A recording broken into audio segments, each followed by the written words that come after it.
The water gets darker with every kick of the fins. The diver moves slowly, watching bubbles rise up toward a surface that feels farther away with each passing second. Down here, everything changes. Light fades. Sounds disappear. The ocean wraps around everything like a heavy blanket that never lifts. Up ahead, through the murky water, the shape of something massive appears. Metal. Rusted. Silent. The wreck of the SS Andrea Doria rests on the ocean floor, tilted on its side like a giant that fell asleep and never woke up. This ship sank a long time ago, back when grandparents were young, back when the world looked different. But down here, the ship still waits, holding on to secrets that nobody has seen in decades. The diver checks the equipment one more time.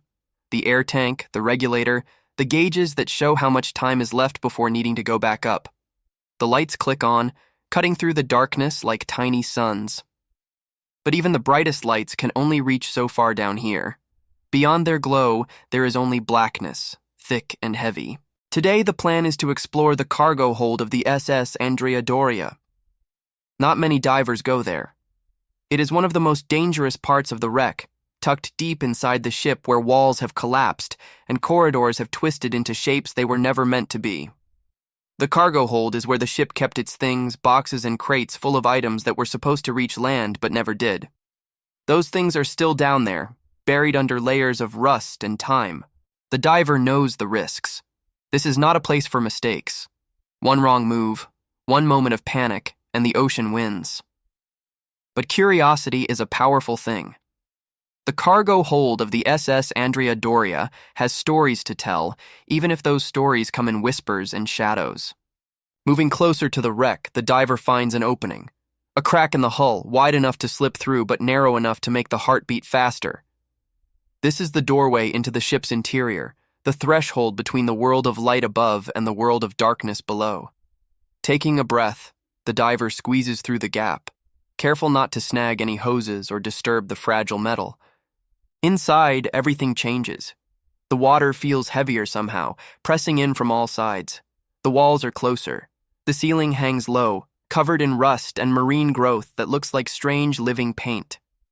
The diver's light sweeps across the space, revealing twisted metal beams and doorways that lead nowhere.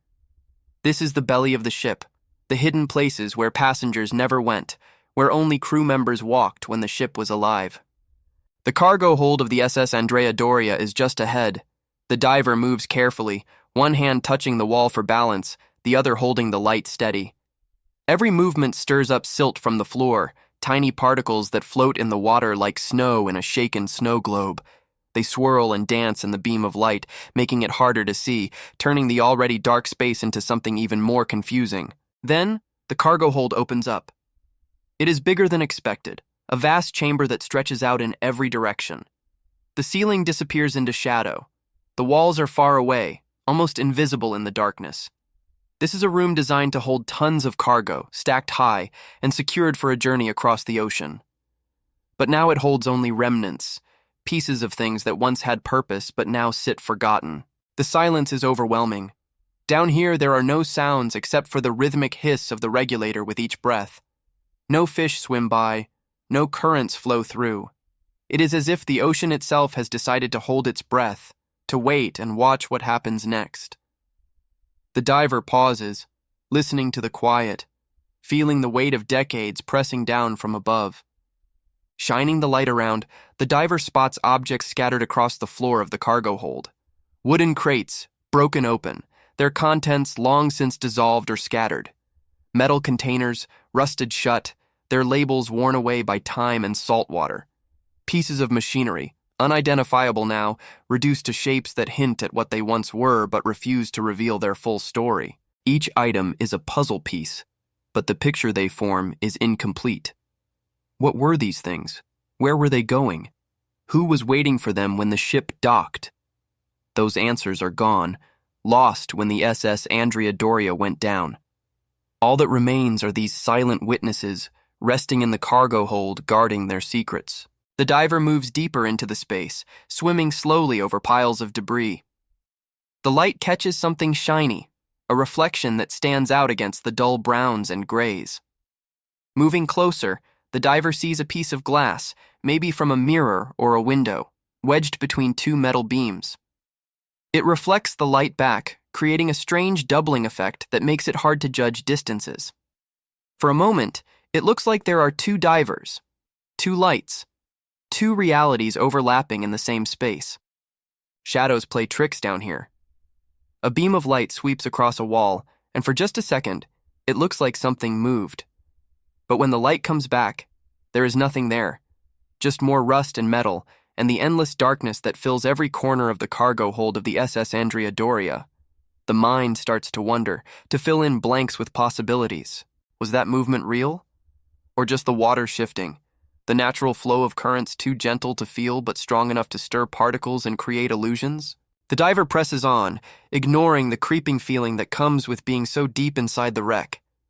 The cargo hold seems to stretch on forever, room after room, corridor after corridor. Some areas are completely blocked, collapsed walls and fallen beams creating barriers that cannot be crossed. Other areas open up unexpectedly, revealing spaces that seem too intact, too preserved compared to the rest of the ship. One such area catches the diver's attention. A small compartment tucked away in a corner, its door still hanging on twisted hinges. Inside, the walls are less corroded, the metal still holding some of its original shape. It is as if this little pocket of the cargo hold of the SS Andrea Doria has been protected somehow, shielded from the worst of the decay that has claimed the rest of the ship. The diver swims into the compartment, light moving slowly across the walls. There are markings here, faint letters and numbers stenciled onto the metal. They are too faded to read completely, but they suggest purpose, organization. This was not just a random storage space. It was designated for something specific, something important enough to label. But what was it? The diver searches for clues, looking for anything that might answer the question. There are brackets on the walls, rusted now but still visible, where something was once secured.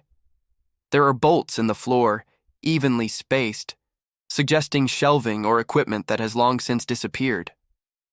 The compartment held something, that much is clear. But time and the ocean have erased the details, leaving only hints and shadows. The questions pile up faster than answers. Why does this part of the cargo hold look different? What made it special enough to be built with stronger materials or better protection?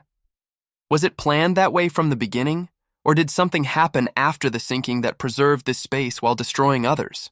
There are no answers down here, only more mysteries. And maybe that is the point.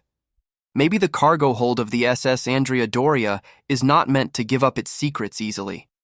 Maybe some things are supposed to remain unknown, buried under pressure and darkness, waiting for someone brave enough to look but never fully revealing themselves. The diver feels the weight of time pressing down. Every object in this space has been here for decades, untouched, unmoved, slowly dissolving into the water molecule by molecule. Each piece of metal, each fragment of wood, each unidentifiable shape carries the memory of that final day when the ship went down, when everything stopped and the ocean took over. It is a heavy feeling being surrounded by so much history, so much loss. The cargo hold is not just a room in a sunken ship. It is a time capsule, a frozen moment from the past that refuses to move forward. And standing in the middle of it, the diver becomes part of that moment. A visitor from the future looking back at events that shaped lives and ended journeys. But the ocean does not allow visitors to stay forever. Air supplies run low. Time runs out.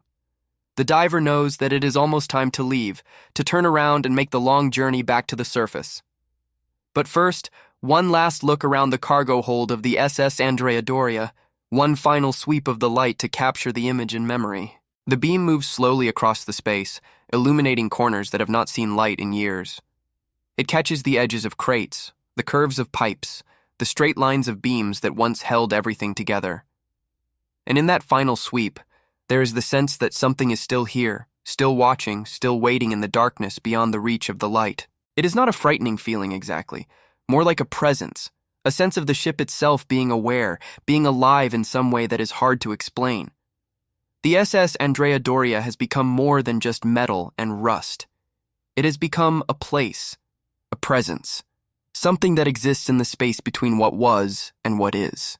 The diver begins the slow ascent back toward the opening, back toward the way out, moving through the corridors of the cargo hold, retracing the path that led inside. The light bounces off walls, creating shifting patterns that seem to follow along, as if the ship is saying goodbye.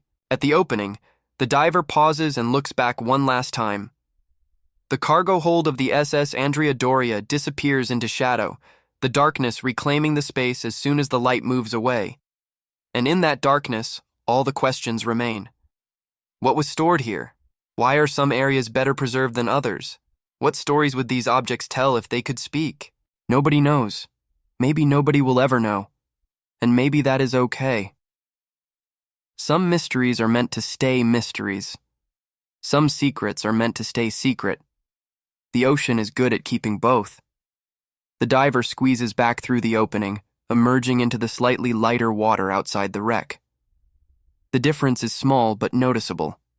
Out here, there is at least a hint of the surface somewhere above, a suggestion that the world of air and sky still exists even though it feels impossibly far away. Swimming upward, the diver follows the guidelines that lead back to safety. The wreck of the SS Andrea Doria shrinks below, becoming smaller and darker until it is just a shape in the distance, a shadow against the deeper shadow of the ocean floor. And then it is gone, swallowed by the darkness, waiting for the next visitor brave enough to explore its depths. Back on the surface, the water feels warm compared to the cold of the deep. The sun is bright, almost painful after so much time in the dark. The diver floats for a moment, breathing regular air again, feeling the tension drain away as the body readjusts to the world above. But the memories stay sharp. The cargo hold of the SS Andrea Doria, with its twisted corridors and silent compartments, remains vivid in the mind. The objects, the shadows, the questions that have no answers. All of it stays, imprinted like photographs that cannot be deleted. This story, this exploration, is fiction. It is an imagining of what might be found in the depths, a reconstruction based on possibility rather than certainty. The real cargo hold of the SS Andrea Doria may be similar or completely different. Nobody can say for sure without going down and seeing it themselves, and even then, each diver sees something unique, interprets the shadows in their own way, takes away their own set of questions. That is the nature of deep wrecks and the ocean that holds them. They are places of mystery, spaces where imagination and reality blend together until it becomes hard to tell where one ends and the other begins. The SS Andrea Doria is a real ship with a real history, but what remains of it now belongs as much to story and legend as it does to fact. The cargo hold waits in the darkness, holding on to whatever secrets it still keeps. Maybe one day, someone will find answers to the questions that linger there. Or maybe the ocean will keep those answers to itself, locked away in the deep where light cannot reach and time moves differently than it does on land. For now, the diver has memories and photographs, images captured in the glow of artificial light that will never quite convey what it felt like to be there, suspended in the water, surrounded by history and mystery in equal measure. The cargo hold of the SS Andrea Doria remains below, waiting patiently for the next curious soul to venture inside and ask the same questions that have echoed through those spaces for decades.